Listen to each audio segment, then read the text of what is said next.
So today I'm going to talk about vitamin K2 and some of the functions that go way beyond just dealing with bone formation. When we talk about vitamin K2, most people associate that with making your bones more solid and also removing the soft tissue calcium from the joints or the arteries and then driving that into the bone. And vitamin K2 works with vitamin D. But vitamin K2 does a lot more. As far as the function of bone goes, we might think it's just a structural scaffolding to hold everything together. But bone not only provides a structural function, but it's vital in making immune cells. A lot of your immune cells originate from the bone marrow, but there's another interesting function. Your bone acts as an endocrine gland. It makes a hormone called osteocalcin. It has to do with a hormone that can affect your blood sugars.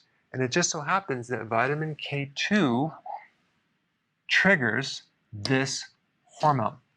So vitamin K2 has the capacity of improving insulin resistance. And when I say improving insulin resistance, I'm not talking about worsening insulin resistance, I'm talking about making it better. Because vitamin K2 can increase insulin sensitivity. And there's so many people on this planet right now that have a problem with insulin resistance without being aware of it. So vitamin K2 can help stabilize your blood sugars and increase the output, the production of insulin from your pancreas. But it does other things as well. It has the capacity to suppress inflammation.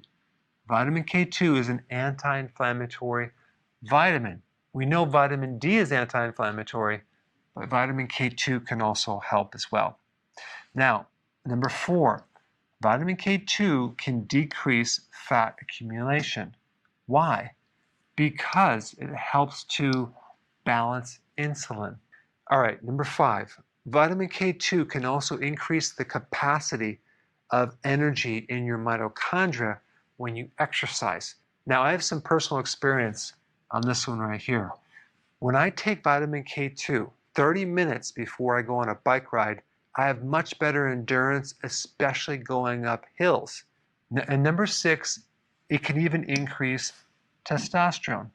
Now, realize if you're female, it's not going to increase testosterone beyond your normal levels, okay? So it's just going to help balance testosterone. Now let's talk about the foods that are high in vitamin K2. Natto, which is fermented soybeans. Butter, if it's grass-fed. Yolk, as in egg yolk. Goose liver. Pepperoni, of course, without the nitrates. Salami, without the nitrates. Sausage, sauerkraut, and certain cheeses, like Munster cheese, Gouda, Brie. Another one being Edam and hard cheese. The key is grass-fed cheese. Now, if you look at some of these foods like natto and sauerkraut, K2 is made by a bacteria. It's part of the fermentation process. Now, if you look at some of these other ones, they're either coming from an animal fat or milk or an egg. But the animal originally ate grass, which has a lot of vitamin K1, and then converts it to K2 as a fat-soluble vitamin, and it gets stored in the fat. For more information about K2, check out this video right here.